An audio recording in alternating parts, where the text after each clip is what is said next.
নমস্কার প্রিয় ভিউয়ার্স, আমুদরিয়া নিউজে আপনাদের সকলকে স্বাগত। আমি ঋতু। আর মাত্র দুদিন পরেই শিক্ষক দিবস। 5ই সেপ্টেম্বর ডক্টর সর্বপল্লী রাধাকৃষ্ণনের জন্মদিন হিসেবে প্রতি বছর শিক্ষক দিবস পালিত হয়। ডক্টর সর্বপল্লী রাধাকৃষ্ণন সম্পর্কে অনেকেই জানেন, তবে আপনারা কি জানেন ভারতের প্রথম মহিলা শিক্ষিকা কে ছিলেন? ভারতের প্রথম মহিলা শিক্ষিকা সম্পর্কে হয়তো অনেকে জানেন, আবার হয়তো অনেকেই জানেন না। ভারতের প্রথম মহিলা শিক্ষিকা হলেন সাবিত্রীবাই ফুলে। আজ আমরা তার সম্পর্কেই আপনাদের জানাবো। 1848 সালে মাত্র 9 জন মেয়েকে নিয়ে প্রথম স্কুলের শুরু করেছিলেন সাবিত্রীবাই। নিজেই পড়াতেন মেয়েদের। ভারতের প্রথম মহিলা শিক্ষিকা তিনি। এদেশে তিনি প্রথম মেয়েদের জন্য আলাদা করে স্কুল খুলেছিলেন।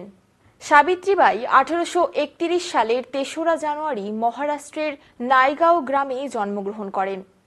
সেই সময় সামাজিকভাবে পিছিয়ে পড়া মালি সম্প্রদায়ে জন্ম নেওয়ার অর্থ ছিল নারীদের জন্য কোনো শিক্ষা নয়।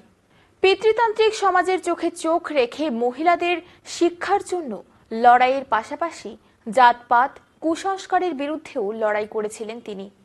মাত্র 10 বছর বয়সে স্বামী জ্যোতিরাও ফুলের সাথে বিয়ে হয়েছিল তার। ভারতের প্রথম মেয়েদের স্কুলের প্রতিষ্ঠাতা সাবিত্রীবাই এবং জ্যোতিরাও ফুলে।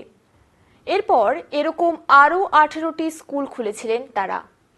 ছোট মেয়েরা যাতে স্কুল পালিয়ে পড়াশুনো না ছেড়ে দেয় সেজন্য প্রতিনিয়ত তাদের উৎসাহ দিতেন। এমনভাবে পড়াতেন যে সাবিত্রীবাইয়ের স্কুলে পড়তে আসতে তাদের ভালো লাগতো। মহারাষ্ট্রের সাবিত্রীবাই ছিলেন শত শত মহিলার অনুপ্রেরণা। বাল্যবিবাহ রুখে মেয়েদের শিক্ষার জগতে এগিয়ে নিয়ে যাওয়ার পথ দেখিয়েছিলেন তিনি। কিন্তু মহিলাদের জন্য ন্যায়ের লড়াইয়ের সফল হলেও অসুখের কাছে হার মেনেছিলেন সাবিত্রীবাই। দেশের হাজার হাজার মহিলার প্রার্থনাও তার প্রাণ ফিরিয়ে আনতে পারেনি। মাত্র 66 বছর বয়সে মহামারী প্লেগ রোগে মৃত্যু হয় তার। 1998 সালে সাবিত্রীবাইকে সম্মান জানিয়ে ডাক টিকিট বের করেছিলেন ভারত সরকার। তিনি সকলেরই অনুপ্রেরণা। এবার শেষ করছি সাবিত্রীবাই ফুলের নামাঙ্কিত বিশ্ববিদ্যালয়ের খবর দিয়ে। পুনেতে 1949 সালে ফেব্রুয়ারিতে সাবিত্রীবাই নামাঙ্কিত বিশ্ববিদ্যালয় চালু হয়। 412 একর জমিতে বিশাল প্রতিষ্ঠা।